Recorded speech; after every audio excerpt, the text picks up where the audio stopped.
Channel Mahalakshmi की ओर से आप सबको सादर जय जय। नहीं चलो के मैं आपके पास कुछ खास लेकर। पिछले हफ्ते में आनंद फानंद 20 लाख करोड़ बढ़ गए।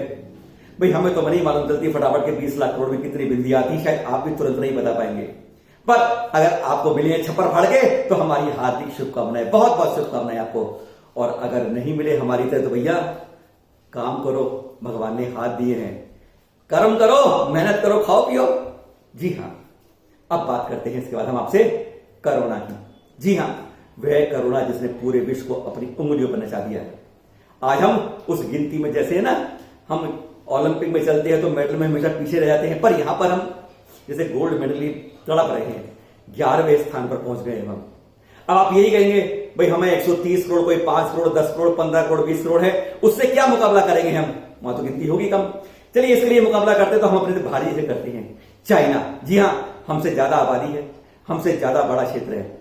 अगर उससे मुकाबला करते हैं तो आज वह भी हमसे पीछे है, यानी जहां पर यह पैदाइश हुई वह भी हमसे पीछे हो गया, मुझसे आगे निकल गए।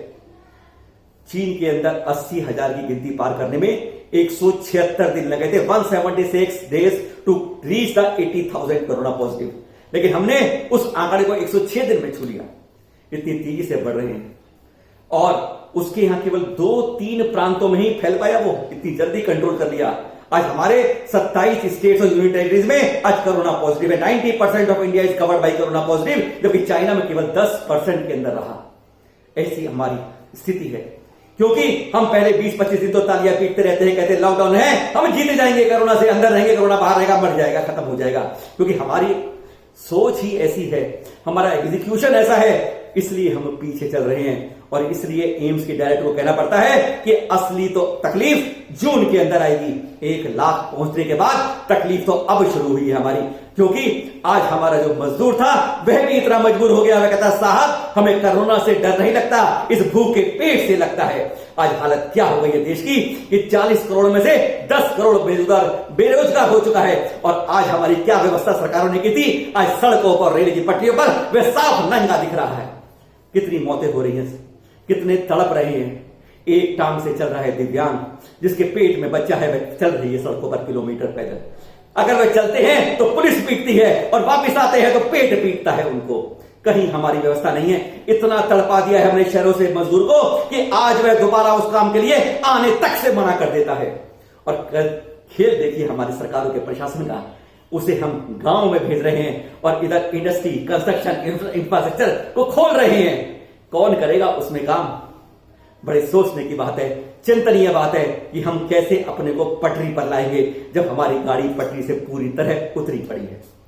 आज हम आपसे बात करेंगे एक और। दिल्ली के आसपास पिछले 35 दिनों में 4 टाइम्स अर्थक्वेक हैज कम। 4 बार अर्थक्वेक आ चुका है। किसी बड़ी पहल से पहले की यह खतरे की घंटी है। सबसे रेड जोन सेंसिटिव में है दिल्ली। यह कहा जा रहा है बाहर की रिपोर्टों से कि हिमालय के अंदर यह कोई खतरा आने वाला पैदा हो रहा है। Have to be precautious on that. चेतावनी है हमारे लिए आने वाले भूकंप। और एक बात और आपसे कहेंगे जाते जाते कि सरकार ने, अगर हम गाड़ी चलाते हैं शराब पीकर, दंड भुगतना पड़ता है, जुर्माना भुगतना पड़ता है। पर क्यों है जो हमें शराब पिलाकर हमें सरकार चलाते हैं उनके लिए कुछ नहीं होता है? बात यही खत्म नहीं करते। लॉकडाउन के अंदर केवल जरूरी चीजें ही खोली गई, तो क्या शराब जरूरी चीज है?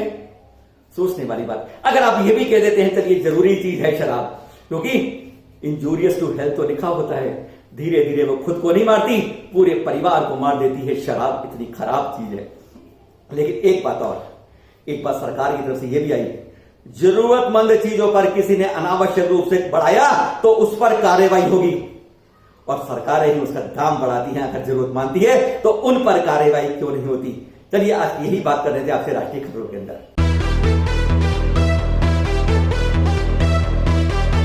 तमंचेबाज, तलवार वाले सूर्य सागर, अब दर्ज हो गई उन पर FIR।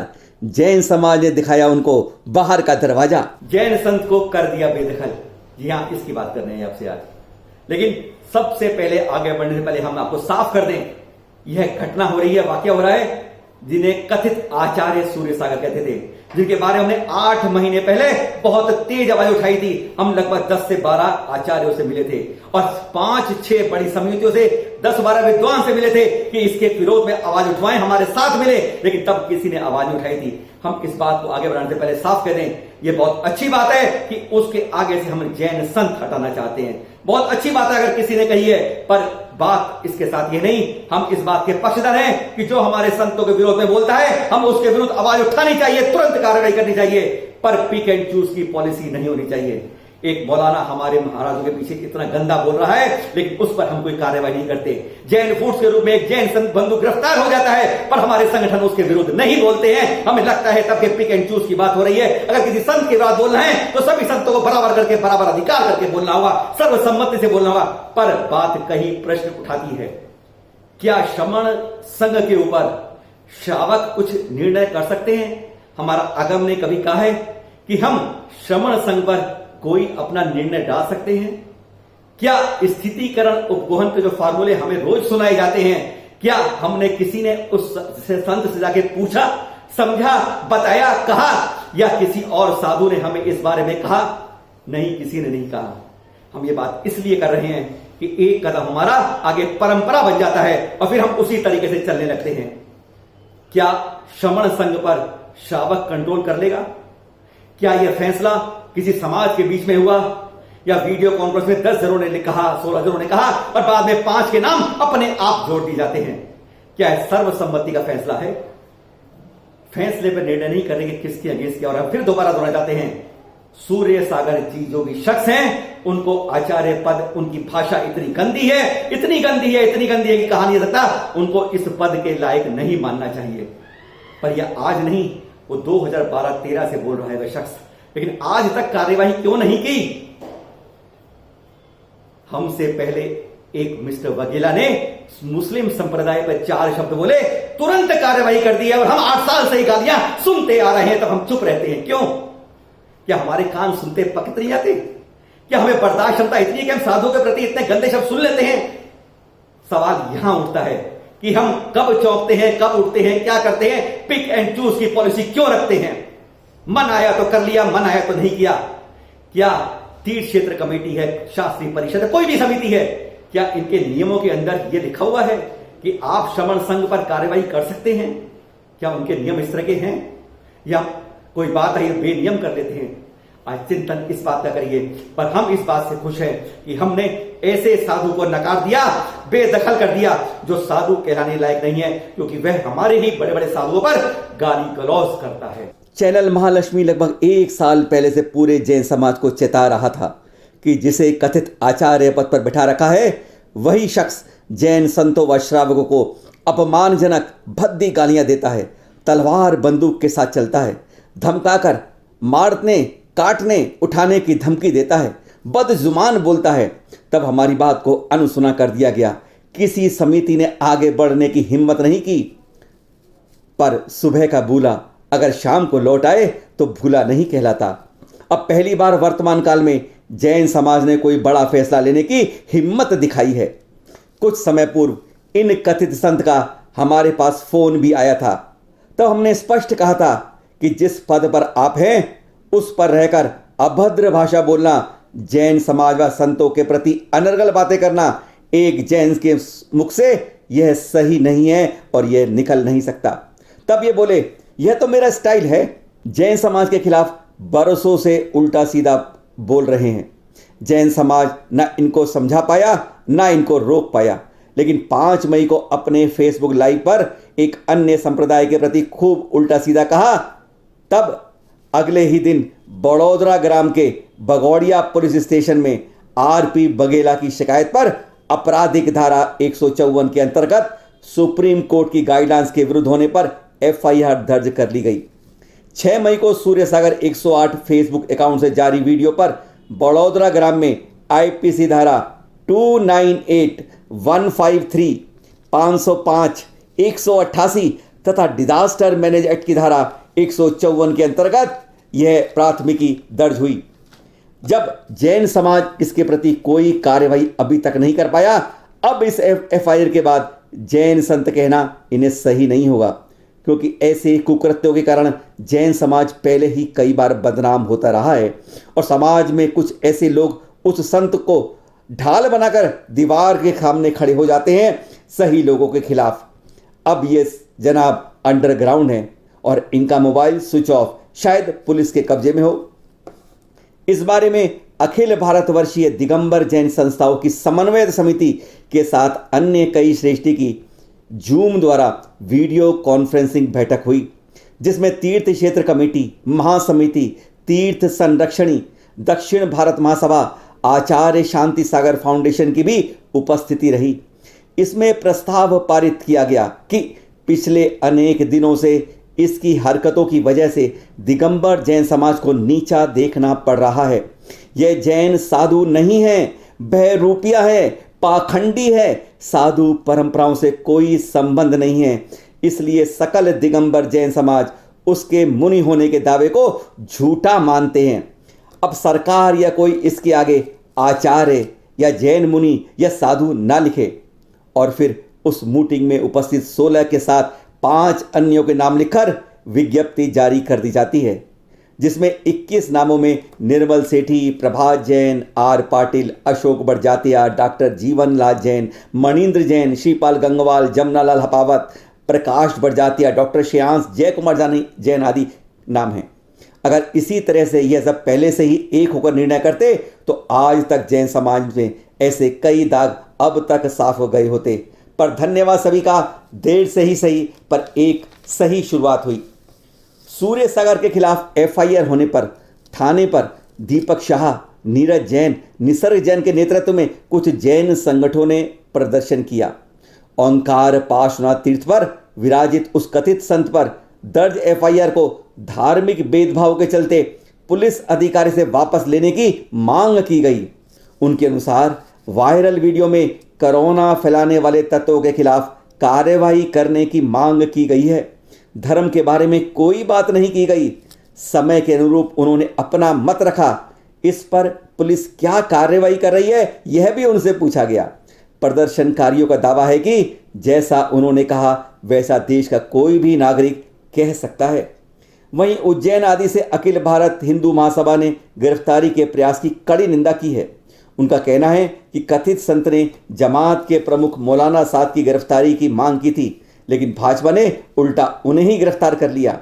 अब प्रश्न यह है कि क्या हमारी कुछ कमेटियों ने इस दूसरे संप्रदाय के खिलाफ बोलने पर गिरफ्तारी की आशंका से आनन फानन अपने कायदे कानूनों को ताक पर रखकर यह वीडियो कॉन्फ्रेंसिंग कर एक प्रस्ताव पारित किया?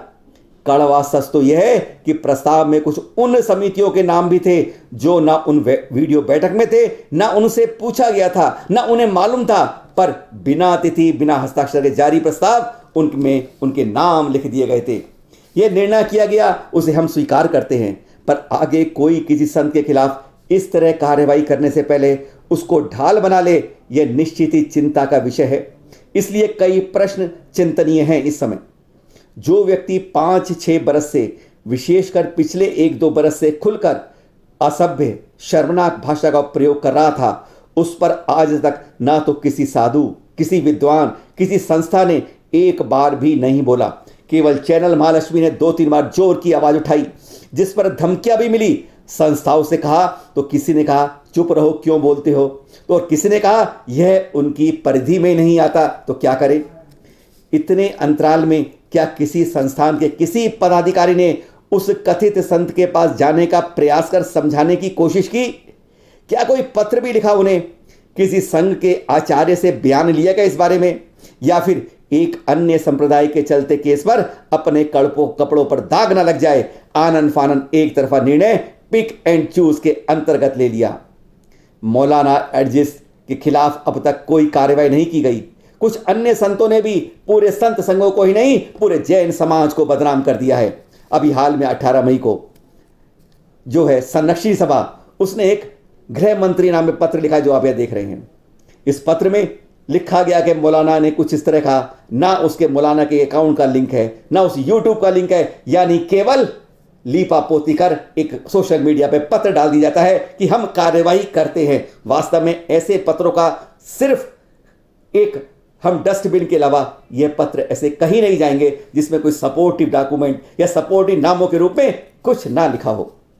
क्या हमारा आगम में जो है, हम श्रावकों को अधिकार दिया है आगम ने क्या कि श्रमण संघ पर एकाएक तुरंत कार्रवाई कर सकते हैं? स्पष्ट कर दें, यह इस केस के लिए नहीं बल्कि आगे ऐसी कोई रीति ना बन जाए, चार को कोई पसंद ना आए तो वह उस शादी को बेदखल कर दे एक ही झटके में। सवाल इस बात का है कि आगम क्या हमें परमिशन देता है?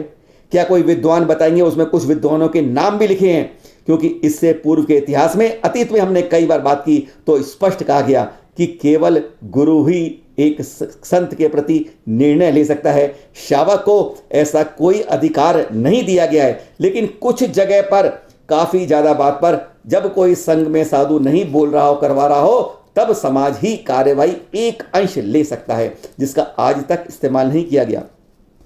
क्या ऐसे निर्णय इन संस्थाओं के नियमों की परिधि में आते हैं? क्या बिना श्रमण संघ से चर्चा किए बिना श्रावक ऐसे निर्णय ले सकते हैं? कहीं ऐसा ना हो कभी किसी जैनेतर समाज के कारण हमारे किसी संत पर कोई विपदा आए और हम उस पर तथ्यों की गहराई पर जाने की बजाय उसका ही बहिष्कार करने लगे।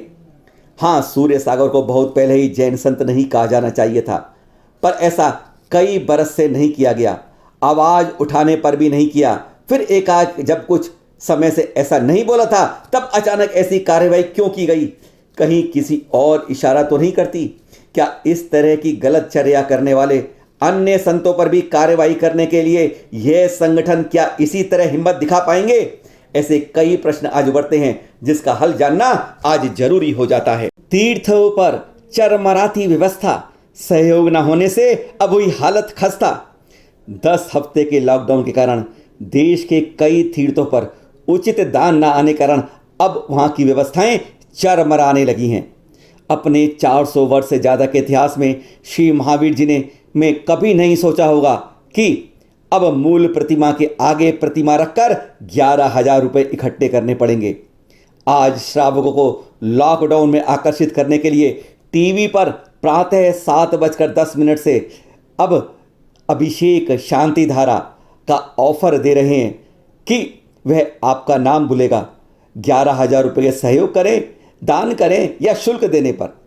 हाँ, यह जरूर है, हमारे यहाँ कृत कारित अनुमोदना तीनों से कर्मों का आश्रम और निर्जरा का प्रावधान है। लेकिन एक सवाल मन में जरूर चिन्हित होता है कि कब से हमारे धर्म में भी वैष्णव धर्म की परंपराएं शुरू हो गई हैं कि पूजा आदि करे कोई और उसका संचित पुण्य आपको मिल जाएगा। प्रवचनों में यही सुना था कि पूजा पाठ जाप आदि स्वयं किया गया पुण्यदायी है, जैसे जो दवा खाता है उसका फल उसी को मिलता है। हाँ, हो सकता है यह काल का प्रभाव हो, क्योंकि द्रव्य क्षेत्र काल भाव तो अपना प्रभाव डालते ही हैं। खैर, कुछ भी हो, इसी बहाने श्री महावीर जी की शांति धारा के कुछ देर हम अपने दर्शन तो कर ही लिए। हसनापुर के दिगंबर जैन प्राचीन बड़ा मंदिर के महाप्रबंधक मुकेश जैन जी ने भी एक अपील जारी की है कि क्षेत्र पर साधु संघ विराजमान है, सहयोग कीजिए। आहार दान के लिए, जीव दया के लिए, गौशाला के लिए, इसके लिए मुख्य शिखर में शांति धारा के माध्यम से भी सहयोग करने की अपील की गई है। ऐसे ही कई तीर्थों से अपील लगातार आ रही है सहयोग की। जी हाँ, सोनागिरी से भी, जहां 10-12 साधु संत विराजमान हैं, और भिंड वाली धर्मशाला की नेमीनाथ सेवा समिति ने दान देने की अपील की है। इसी तरह अलवर के पास रेणी की नसिया से वहां के अध्यक्ष दिनेश जैन ने भी अपील की है कि वहां विराजमान संत का पंडाल तूफान में गिरकर क्षतिग्रस्त हो गया है, उसको पुनः लगाने के लिए सहयोग करें, यह दानवीरों से कहा है। द्रोणगिरी सिद्ध क्षेत्र के दर्शन करते हुए आपको यहां बताते हैं कि मंत्री भागचंद जैन की लगातार अपील हो रही है सहयोग के लिए। उन्होंने कहा है कि लंबे समय से चल रहे लॉकडाउन के कारण आमदनी अब शून्य है, पर वेतन व अन्य खर्चे लगातार हो रहे हैं। तीर्थ के विकास एवं अर्थव्यवस्था ठप हो गई है, चौपट हो गई है। जहां 5 लाख रुपए प्रति महीने का खर्च होता है, वहां अब धले की कमाई नहीं है, तो यह खर्च कैसे चले। अंजनगिरी नासिक से भी इसी तरह के सहयोग की अपीलें कई बार आ चुकी हैं।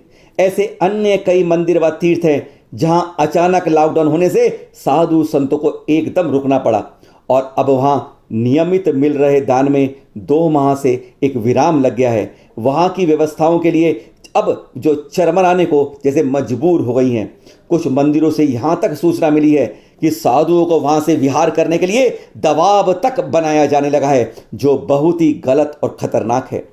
यहाँ आपको शिखर जी के लॉकडाउन में दर्शन करवाते हुए आपको इस क्षेत्र की एक और बात बताते हैं। इन्हीं तीर्थों पर जो दुकान लगाकर रोजी रोटी पाते थे, अब उनके सामने 2 वक्त की खाने के लाले पड़ गए हैं। ऐसी जो दुकानें हैं जो हैं वो शिखर जी में ही नहीं, तिजारा, महावीर जी, हसनापुर, पदमपुर आदि कई जगह से ऐसी सूचनाएं आ रही हैं कि वहाँ पर दुकानदारों के लिए अब खाने की दिक्कतें आने लगी हैं। कौन ध्यान देगा इन बंधुओं की ओर? यही नहीं, ललितपुर, टीकमगढ़, बड़ा गांव आदि कई क्षेत्र हैं जहाँ पर जैन गरीब महिलाएं लगातार साधुओं के संतों के चौके लगाती थी और पूरे परिवार का खर्चा वह स्वयं वहन करती थी। ऐसी 40-45 महिलाओं पर खाने पीने का अब संकट आ गया है। एक ब्रह्मचारी भैया जी ने जरूर थोड़ा उनका सहयोग किया है, पर जो हमारी संस्थाएं हैं, जो दानवीर हैं, उनसे अभी तक कोई सहयोग इस बारे में नहीं मिला है। जानकारी अब वाहन से होगा विहार तो होगा बहिष्कार। गत 15 मई को आचार्य श्री शिव मुनि जी ने एक पत्र जारी कर सभी साधु साध्वियों को कोरोना महामारी के चलते निकट के क्षेत्र में चतुर्मास करने को कहा है। पहले से घोषित स्थल पर जाने के लिए अगर किसी ने वाहन का प्रयोग किया तो उस पर उचित कार्यवाही करने की चेतावनी भी दी है। इस संकट के समय में विवेकपूर्ण कार्य करें। उन्होंने लिखा है कि त्याग, विवेक, संयम से कार्य करेंगे तो समाज भी आपकी सदैव सेवा करेगा।